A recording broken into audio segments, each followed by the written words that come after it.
ദൈവമക്കളുടെ ആശ്വാസത്തിന് ഇമാജിനറി കാരണങ്ങളല്ല. എന്ന് പറഞ്ഞാൽ ഭാവനയിൽ എന്തൊക്കെയോ ഇങ്ങനെ ചിന്തിച്ച് അതോർത്ത് ഇങ്ങനെ ആശ്വസിക്കുകയല്ല.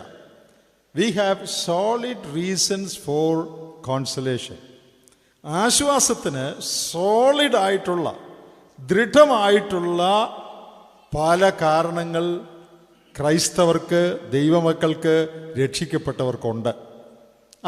അതിൽ 6 കാര്യങ്ങൾ 1 തെസ്സലോനിക്കർ 4-ാം അധ്യായത്തിൽ പറഞ്ഞിട്ടുണ്ട്. നമുക്കെല്ലാവർക്കും ഏറ്റവും പരിചയമുള്ളൊരു ഭാഗമാണ് 1 തെസ്സലോനിക്കർ 4:13 മുതലുള്ള വാക്യങ്ങൾ.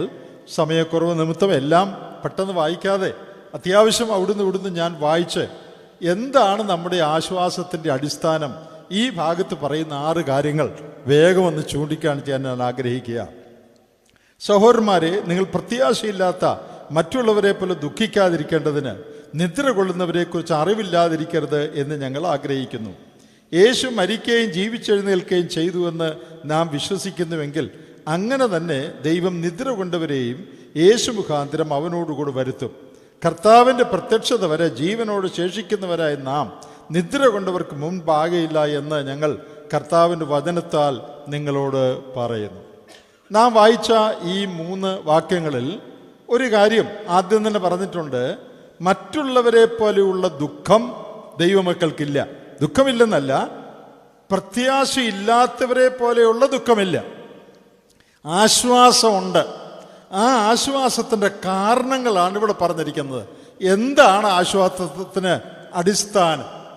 അതിൻ്റെ 13-ാം വാക്യത്തിൽ പറയുന്നത് അറിവില്ലാതിരിക്കരുത് എന്ന് ഞങ്ങൾ ആഗ്രഹിക്കുന്നു. അപ്പോൾ നമുക്കുള്ള ചില അറിവ്, നോളജ്, ചില കാര്യങ്ങളെക്കുറിച്ചുള്ള നമ്മുടെ അറിവാണ് ആശ്വാസത്തിൻ്റെ കാരണം. ആ അറിവിൻ്റെ അടിസ്ഥാനം എന്താണെന്ന് അതിന് 15-ാം വാക്യത്തിൽ പറഞ്ഞിട്ടുണ്ട്. ഇത് ഞങ്ങൾ കർത്താവിൻ്റെ വചനത്താൽ നിങ്ങളോട് പറയുന്നു. ദൈവമക്കൾക്കുള്ള മരണത്തിലും ദുഃഖത്തിലുമുള്ള ആശ്വാസത്തിൻ്റെ കാരണം നമുക്ക് ചില കാര്യങ്ങൾ അറിയാം. നമുക്കറിയാം, മരണസമയത്താണ് ആർക്കും ഒന്നും അറിഞ്ഞുകൂടാത്തത്. ആളെവിടെ പോയി എന്ന് ചോദിച്ചാൽ എല്ലാവരും പറയും ആർക്കറിയാം, സ്വർഗവും നരകവും ഉണ്ടെങ്കിൽ അതിലൊരിടത്ത് പോയി കാണുമായിരിക്കും. ആള് പോയി, എവിടെ പോയി ഒരു പിടുത്തവുമില്ല. അയാൾക്ക് എന്താ സംഭവിച്ചത് അറിയാൻ പാടില്ല. മരണത്തെ സംബന്ധിച്ച് മനുഷ്യൻ അജ്ഞതയാണ്.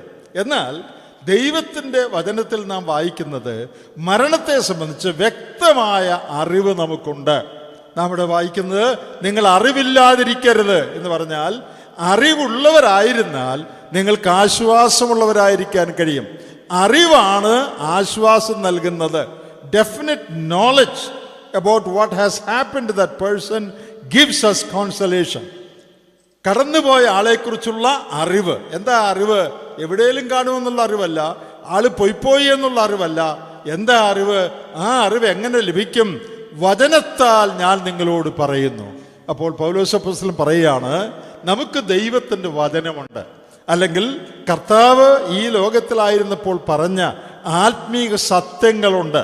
ആ സത്യങ്ങൾ രേഖപ്പെടുത്തി ദൈവവചനമായി നമുക്ക് തന്നിട്ടുണ്ട്. അപ്പോൾ കർത്താവ് പറഞ്ഞ കാര്യങ്ങൾ, കർത്താവ് നമ്മെ അറിയിച്ചിരിക്കുന്ന കാര്യങ്ങളാണ് നമ്മുടെ ആശ്വാസത്തിൻ്റെ അടിസ്ഥാനം. 2 കൊരിന്ത്യർ 5-ാം അധ്യായത്തിൻ്റെ 1-ാമത്തെ വാക്യത്തിൽ പൗലോസ് അപ്പോസ്തലൻ ഇതേ കാര്യം വേറൊരു നിലയിൽ പറയുന്നുണ്ട്. കൂടാരമായി ഞങ്ങളുടെ ഭൗമഭവനം അഴിഞ്ഞുപോയാൽ കൈപ്പണിയല്ലാത്ത നിത്യഭവനമായി ദൈവത്തിൻ്റെ ദാനമായൊരു കെട്ടിടം ഞങ്ങൾക്ക് സ്വർഗത്തിലുണ്ടെന്ന് അറിയുന്നു. വി നോ, ഞങ്ങൾക്കറിയാം. ഈ ശരീരം വിട്ടാലും എന്ത് സംഭവിക്കുമെന്ന് ഞങ്ങൾക്കറിയാം. പ്രിയപ്പെട്ടവരെ, ആ അറിവ് നമ്മുടെ കർത്താവും ദൈവത്തിൻ്റെ വചനവും നമുക്ക് തന്നിട്ടുണ്ട്. ഇവിടെ ഇരിക്കുന്ന എല്ലാവരോടും ഞാൻ ചോദിക്കട്ടെ, നിങ്ങൾക്ക് അറിവുണ്ടോ? മരിച്ചു കഴിഞ്ഞാൽ എന്ത് സംഭവിക്കുമെന്ന് ഡെഫിനറ്റായിട്ടൊരറിവ്, ഉറപ്പ് നിങ്ങൾക്കുണ്ടോ? മരിച്ചാൽ എങ്ങോട്ടാണ് പോകുന്നത്, എന്താ സംഭവിക്കുന്നത്, അതിനെക്കുറിച്ച് ഊഹമേ ഉള്ളോ? വല്ലവരും പറഞ്ഞു കേട്ടതേ ഉള്ളോ? അതോ വ്യക്തമായ അറിവുണ്ടോ? അപ്പോൾ അറിവിൻ്റെ 1-ാമത്തെ അടിസ്ഥാനം, ദൈവമക്കൾ ഈ ലോകത്തിൽ നിന്ന് പോയാൽ ക്രിസ്തുവിൻ്റെ സന്നിധിയിലേക്കാണ് പോകുന്നത്. അവർ കർത്താവിൻ്റെ അടുത്തേക്കാണ് പോകുന്നത്. അവർ ആശ്വാസത്തിനായിട്ട് പോകുന്നതെന്ന് ദൈവവചനത്തിന് അനേക ഭാഗങ്ങൾ വെളിപ്പെടുത്തിയിട്ടുണ്ട്. ദൈവവചനം മുഖാന്തരം നമുക്ക് ലഭിക്കുന്ന അറിവാണ് നമ്മുടെ ആശ്വാസത്തിൻ്റെ അടിസ്ഥാനം. രണ്ടാമത് നമ്മുടെ അറിവിനെ നമ്മുടെ ആശ്വാസത്തിൻ്റെ നിദാനമായിരിക്കുന്ന മറ്റൊരു വാക്ക് അവിടെയുണ്ട്, പ്രത്യാശ. നിങ്ങൾക്ക് പ്രത്യാശയുണ്ട്, അതുകൊണ്ടാണ് ആശ്വാസം. എന്താ പ്രത്യാശ എന്ന് പറഞ്ഞാൽ? പ്രത്യാശ എന്ന് പറഞ്ഞാൽ ശുഭകരമായ പ്രതീക്ഷ എന്നാണ് അർത്ഥം. നല്ല പ്രതീക്ഷ, a bright expectation about something good that is going to happen to you. നമുക്ക് ഭവിക്കാൻ പോകുന്ന നല്ല കാര്യത്തെക്കുറിച്ചുള്ള പ്രതീക്ഷയ്ക്കാണ് പ്രത്യാശ എന്ന് പറയുന്നത്. എല്ലാ അറിവും പ്രത്യാശയില്ല.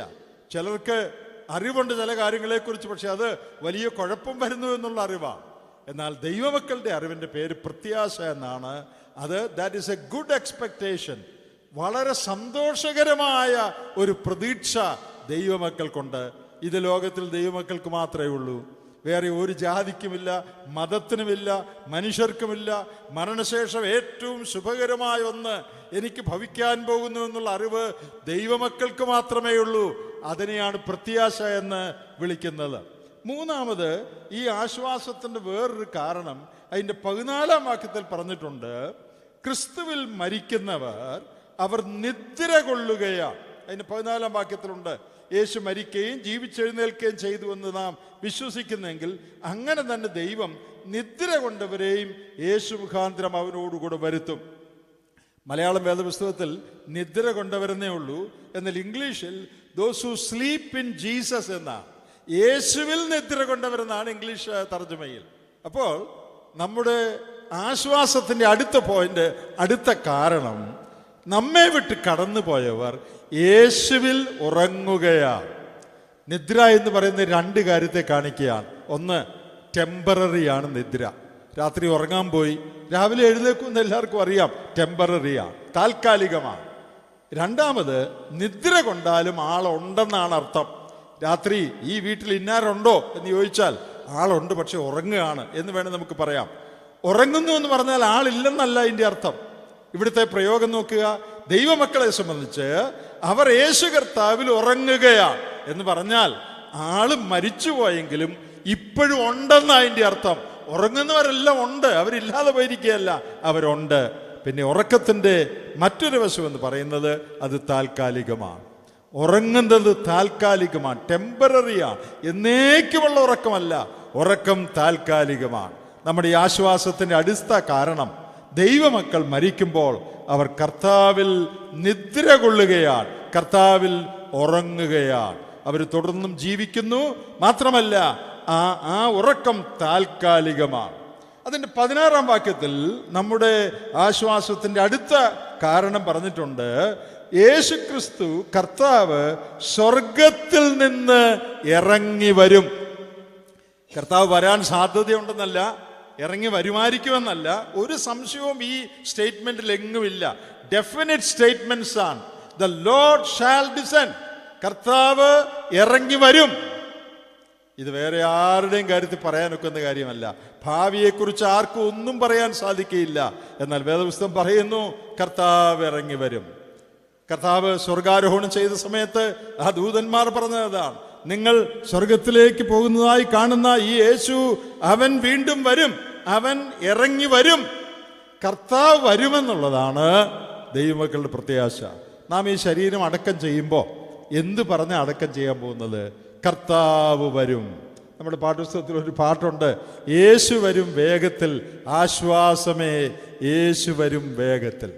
നിങ്ങളൊരു പക്ഷേ കേട്ട് കാണും, പീഡയുടെ കാലത്ത്, റോമാ ഗവൺമെൻറ്റൊക്കെ പീഡയുടെ കാലത്ത് അനേക ക്രിസ്ത്യാനികളെ ചുട്ടരിക്കുകയും കഴുത്ത് വെട്ടുകയും തീ വെച്ചു കൊല്ലുകയും ചെയ്ത കാലത്ത് രക്തസാക്ഷികളായ ആളുകൾ അന്യോന്യം ധൈര്യപ്പെടുത്തിയത്, അവർ ആ കൊലക്കളത്തിലേക്ക് പോകുമ്പോൾ ഒരാൾ മറ്റൊരാളോട് വിളിച്ചു പറയുകയാണ്, യേശു വരും കേട്ടോ, ജീസസ് ഈസ് കമ്മിങ്. ആ ഉറപ്പിലാണ് അവർ തീയുടെ നടുവിലേക്ക് പോകുന്നത്. ദൈവമക്കളുടെ വിശ്വാസത്തിൻ്റെ ആശ്വാസത്തിൻ്റെ ഏറ്റവും വലിയ ഒരു കാര്യം യേശു വരും എന്നുള്ള ഉറപ്പാണ്. ഒടുവിലായിട്ട് അതിൻ്റെ താഴെ പറയുന്നത്, അവർ ഉയർത്തെഴുന്നേറ്റ്, അതിൻ്റെ ഏറ്റവും ഒടുവിൽ പറയുന്നു, കർത്താവിനോട് കൂടെ എപ്പോഴും ഇരിക്കും. ക്രിസ്തുവിൽ മരിച്ചവർ, അതായത് പാപമോചനം പ്രാപിച്ച് ഞാനൊരു പാപിയാണെന്നും എൻ്റെ പാപത്തിൻ്റെ പരിഹാരത്തിനായിട്ടാണ് കർത്താവ് മരിച്ചുയർത്തത് എന്നും വിശ്വസിച്ച് അനുതാപത്തോടെ യേശുക്രിസ്തുവിൽ ശരണപ്പെട്ട് പാപമോചനം ജീവിതകാലത്ത് പ്രാപിച്ച് മരിച്ചുപോയവർ കർത്താവ് വരുമ്പോൾ ഉയർത്തെഴുന്നേൽക്കും എന്ന് മാത്രമല്ല, അവര് എന്നും കർത്താവിനോടുകൂടെ വസിക്കാനായിട്ട് പോകുകയാണ്. ആ ഭാഗം അവസാനിപ്പിക്കുന്നത് എങ്ങനെയാണെന്ന് കണ്ടോ? ഏറ്റവും ഒടുവിലത്തെ വാക്യം, ഈ വചനങ്ങളെ കൊണ്ട് അന്യോന്യം ആശ്വസിപ്പിച്ചുകൊള്ളുവീൻ. അപ്പോൾ വചനം എന്നുള്ള വാക്ക് ഞാൻ ആദ്യം പറഞ്ഞു, അത് 3 പ്രാവശ്യം ഇവിടെ വന്നിരിക്കുകയാണ്. 16-ാമത്തെ വാക്യത്തിൽ 13-ാം വാക്യത്തിൽ വചനമെന്ന് പറഞ്ഞിട്ടില്ല, അറിവെന്നാണ് പറഞ്ഞിരിക്കുന്നത്. അതിൻ്റെ താഴെ 15-ാം വാക്യത്തിൽ കർത്താവിൻ്റെ വചനം. അതിൻ്റെ ഒടുവിലത്തെ വാക്യത്തിൽ ഈ വചനങ്ങൾ. പ്രിയപ്പെട്ടവരെ, ദൈവമക്കളുടെ ആശ്വാസത്തിൻ്റെ 6 കാരണങ്ങൾ. 1, നമുക്ക് ദൈവം തന്നിട്ടുള്ള വചനമുണ്ട്. ആ വചനം മുഖാന്തരം നമുക്ക് ലഭിക്കുന്ന അറിവുണ്ട്. 2, നമുക്ക് ശുഭകരമായ പ്രത്യാശയുണ്ട്, നല്ല പ്രതീക്ഷയുണ്ട്. 3, മരിച്ചുപോയവർ ഇല്ലാതെ പോയിട്ടില്ല, അവരുറങ്ങുകയാണ്. 4, നമ്മുടെ കർത്താവ് വാഗ്ദത്തം ചെയ്തതുപോലെ വരും. അതിൻ്റെ അടുത്തതായിട്ട് നമുക്ക് ചിന്തിക്കാൻ കഴിയുന്ന കാര്യം, അവര് ഉയർത്തെഴുന്നേൽക്കും. തീർന്നില്ല, അവർ കർത്താവിനോടുകൂടെ എന്നും വാഴും. ഇതാണ് ഒരു ദൈവവൈതലിൻ്റെ ശുഭകരമായ പ്രത്യാശ. അപ്പോൾ മരണത്തിൽ ദൈവമക്കൾക്കുള്ള ദുഃഖമെന്ന് പറയുന്നത് ഒറ്റ ദുഃഖമാണ്. എന്താ ഒറ്റ ദുഃഖം? ഈ ആൾ ഇനിയും തൽക്കാലം നമ്മോടുകൂടെ ഇല്ല. നമ്മെ വിളിക്കാനോ നമുക്ക് വേണ്ടി പ്രാർത്ഥിക്കാനോ നമ്മെ സ്വീകരിക്കാനോ ഒന്നും വീട്ടിലില്ല. ആ ആളുടെ ആബ്സെൻസ് തൽക്കാലത്തേക്ക് നമുക്ക് ഫീൽ ചെയ്യും. അത് ഒഴിവാക്കാൻ പറ്റുന്നതല്ല, അതെല്ലാവർക്കും കാണും. അതൊരു ദുഃഖമാണ്. പക്ഷേ അത് മാത്രമേ ഉള്ളൂ മരണത്തിൽ ദുഃഖം. രക്ഷിക്കപ്പെട്ടവരെ സംബന്ധിച്ച് മരണത്തിൽ ഒറ്റ ദുഃഖമേ ഉള്ളൂ, പക്ഷേ ആശ്വാസം അനവധിയാണ്. അപ്പൊ ഇത് കമ്പയർ ചെയ്യുമ്പോൾ ദുഃഖം കുറവും ആശ്വാസത്തിനുള്ള കാരണം കൂടുതലുമാണ്. ആശ്വാസത്തിന് കാരണം അനവധിയാണ്, ദുഃഖത്തിന് എത്ര കാരണമുണ്ട്? സുസമുസ ഒരു നമ്മെ വീട്ടിൽ കിടന്നുപോയി, നമുക്ക് എത്ര കാരണമുണ്ട് ദുഃഖത്തിന്? ഒറ്റ കാരണമേ ഉള്ളൂ, ആളിനി വീട്ടിലില്ല, നമ്മോടുകൂടെ ഇല്ല, നമ്മെ സ്വീകരിക്കാനില്ല, വർത്താനം പറയാനില്ല. ഈ ഒറ്റ ദുഃഖമേ ഉള്ളൂ. ആളില്ല, ആള് ഇവിടെ ഇല്ല, ആ ദുഃഖമേ ഉള്ളൂ. ആശ്വാസത്തിന് എത്ര കാരണമുണ്ട്? ഇഷ്ടംപോലെ കാരണമുണ്ട്. തന്നെക്കുറിച്ചുള്ള ദൈവവചനം നമുക്കുണ്ട്. താൻ തൽക്കാലം ഉറങ്ങുകയാണ്, ആളില്ലാതെ പോയിട്ടില്ല, കർത്താവ് വരും, താൻ എഴുന്നേൽക്കും, തേജസ് ധരിച്ച് എന്നും കർത്താവിനോടുകൂടെ വാഴും. ആശ്വാസത്തിന് അനേക കാരണങ്ങൾ. അതുകൊണ്ട് പ്രിയപ്പെട്ടവരെ, നമുക്ക് ദുഃഖമുണ്ടെങ്കിലും ദുഃഖത്തിൻ്റെ കാരണം ചെറുതും ആശ്വാസത്തിൻ്റെ കാരണങ്ങൾ വലുതുമാണ്, അനവധിയുമാണ് എന്നോർത്ത് നമുക്ക് ധൈര്യപ്പെടാം. ഒരു വാക്കൂടെ പറയട്ടെ, ഈ ഉറപ്പും ആശ്വാസവും ഇല്ലാത്ത ആരെങ്കിലും ഈ വാക്കുകളെ കേൾക്കുന്നുണ്ടോ? മരണത്തെക്കുറിച്ച് നിശ്ചയമില്ല, മരിച്ചാൽ എവിടെ പോകും അറിഞ്ഞുകൂടാ, മരണശേഷം എനിക്ക് എന്ത് ഭവിക്കും അറിയാൻ പാടില്ല. അങ്ങനെയുള്ള ആരെങ്കിലും ഈ വാക്കുകൾ ഇവിടെയോ എവിടെയെങ്കിലും ഇരുന്ന് കേൾക്കുന്നുണ്ടോ? ഇന്ന് നിങ്ങൾക്കും ഈ ഉറപ്പുള്ളവരായി തീരാൻ കഴിയും.